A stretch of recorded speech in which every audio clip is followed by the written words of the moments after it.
kan zir le tur chu array and pointer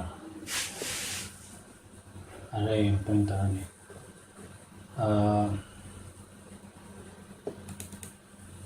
hei hi array lo ni ta se anting a memory location hi pointer angin pointer chu address variable address store theina variable akha pointer chu ni meya chuan hemi array a hian anting hemi array hi anting address kan pin chhuat theiang anting address hi kan hmu theiang anting address mangin hemi array box chunga a index chunga value te hi kan print chhuat theiang address mangin a variable name hemi a variable array ming le a index ming shed lo po hi anting kan print chhuat theiang ti vel kan zir dona ama sabera chuan helai arr ti ringathi print taila chumi chuan helai amma saber address hi aron print chhuat don ani chuan aum zia chu arr plus 0 helai hi 0 nia plus 0 chuan in helai mi address hi luka chuan arr plus 1 chuan helai address hi luk din ani helai address hi ama hian engma da ngai lo antinan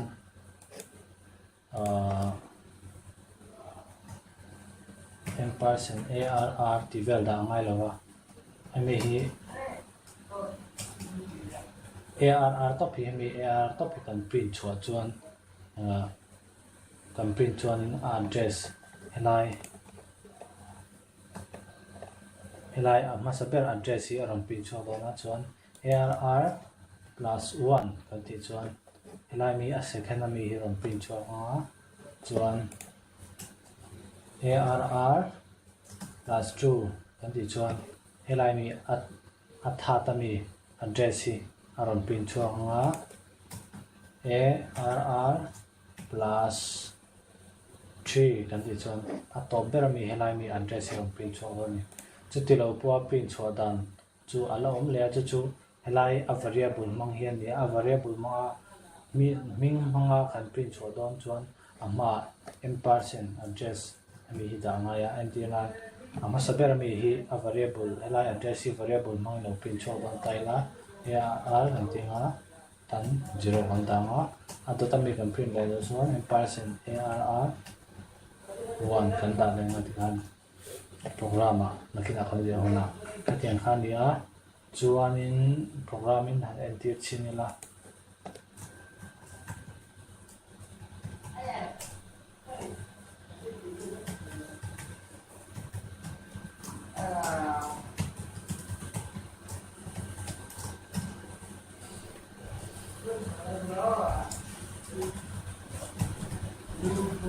arr hi kan array lo ta se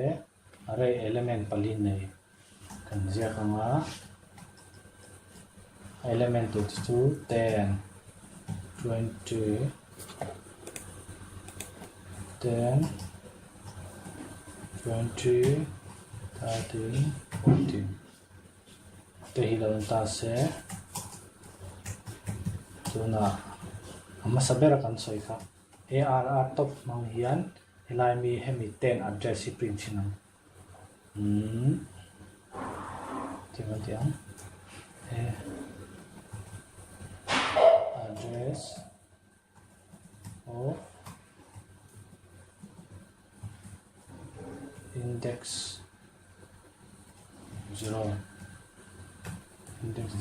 is equal to percentage u chuan arr lenta sasen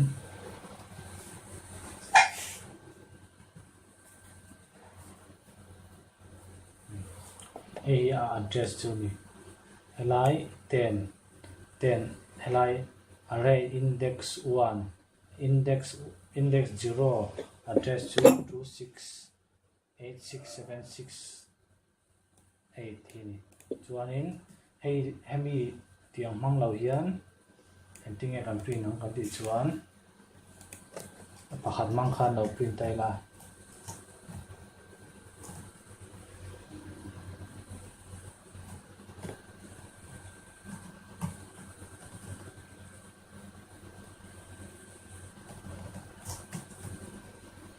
index 0 thau ni a he ko hi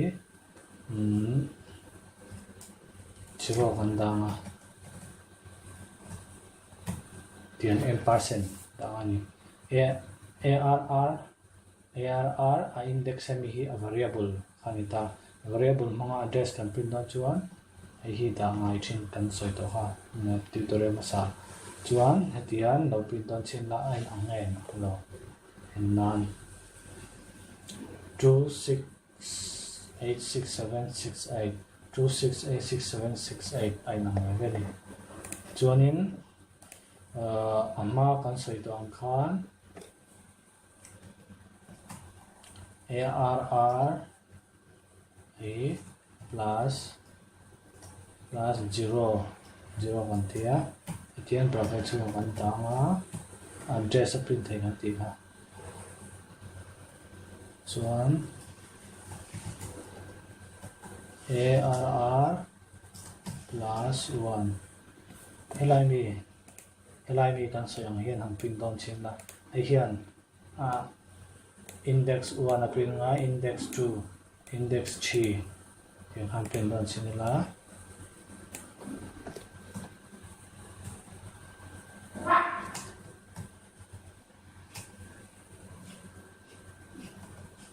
index 3 index 2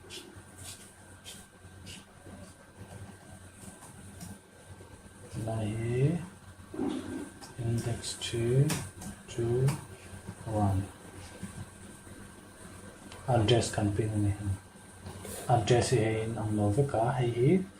68 ania 68 atangin 72 ang karang zan me ang kan ti chuan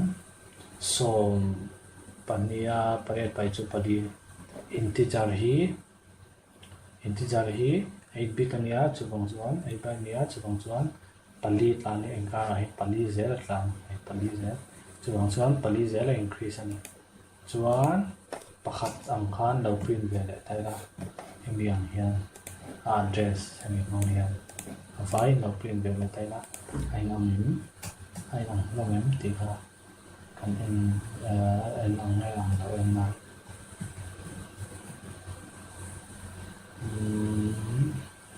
tai chuan hay kan mong lo ha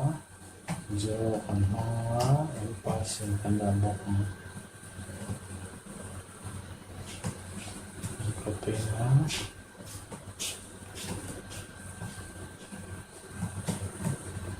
1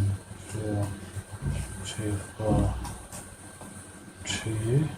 2 1 1 2 3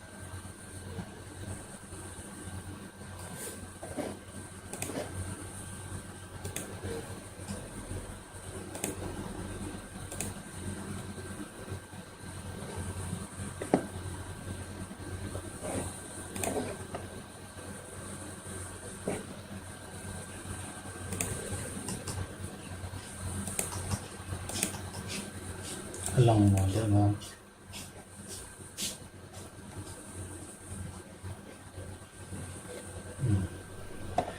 thiang kan muang hian ama saber hin ang em hin ang anto 266 no la hian injection ni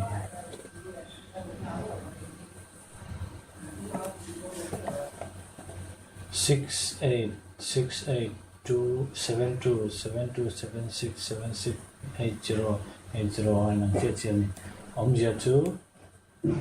arr plus 0 mangin address tirangat mangin address kan print thea me array index c plus 0 mo plus 1 plus 2 plus 3 mo index ai hi index number ai hi array number khatin khan kan print thea pointer angin chuan heta po hian %, kan print thei ni chuanin and ting nge hemi mang hian in value complete thing a thelo en le chimina hi dia hon thla haya